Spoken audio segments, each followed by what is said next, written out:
ગુજરાત પ્રદેશ કોંગ્રેસ અધ્યક્ષ શક્તિસિંહ ગોહિલ દ્વારા રાજ્યની બીજેપી સરકાર સામે ગંભીર આક્ષેપો કરવામાં આવ્યા હતા, જેનો હવે ગુજરાત ભાજપ પ્રદેશ અધ્યક્ષ અને કેન્દ્રીય કેબિનેટ જળશક્તિ મંત્રી સી.આર. પાટીલનું નિવેદન સામે આવ્યું છે.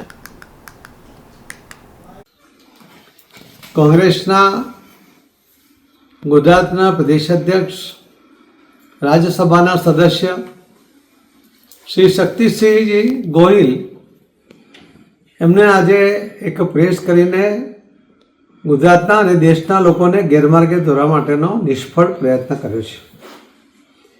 સત્તાધારી પક્ષ લોકસભા ચાલવા નથી દેતા, સંસદ ચાલવા નથી દેતા, એ પ્રમાણે એમણે આક્ષેપ કર્યો છે. લોકસભા અને રાજ્યસભા એ લાઈવ એનું રિપોર્ટિંગ થતું હોય છે.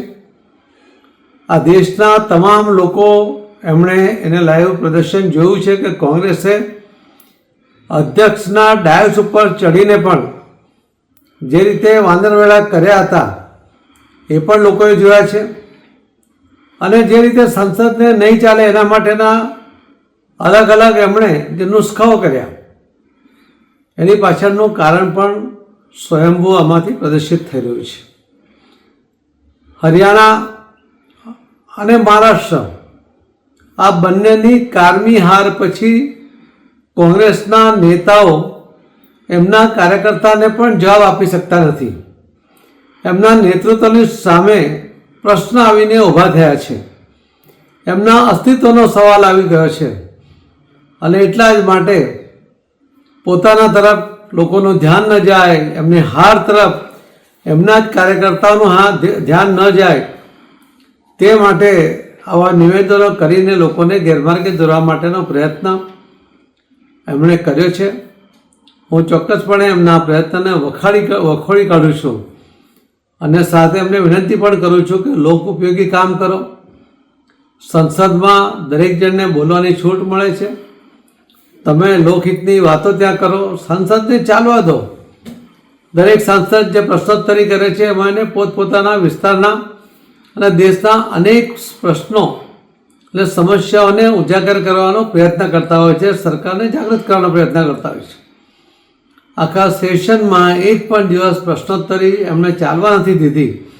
કોંગ્રેસે જ એ અટકાવ્યું છે. એના અનેક પુરાવો, અનેક લાઈવ વિડીયો એ આપણી પાસે મોજૂદ છે. અને એટલા જ માટે કોંગ્રેસે આવા ગેરમાર્ગે દોરવાના પ્રયત્ન બંધ કરીને આત્મવંચના કરે, એમના નેતાઓને બચાવવાનો પ્રયત્ન ના કરે.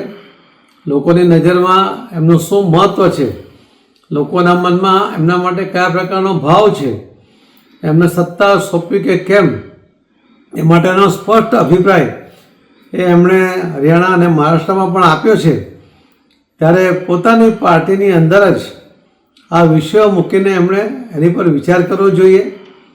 એમણે આ રીતે ભારતીય જનતા પાર્ટી અને આગેવાનો ઉપર કોઈ પ્રકારનો દોષ આપવાનો કે એમને બદનામ કરવાનો પ્રયત્ન ના કરવો જોઈએ એવી મારી માગણી છે, એવી મારી લાગણી પણ છે. ધન્યવાદ.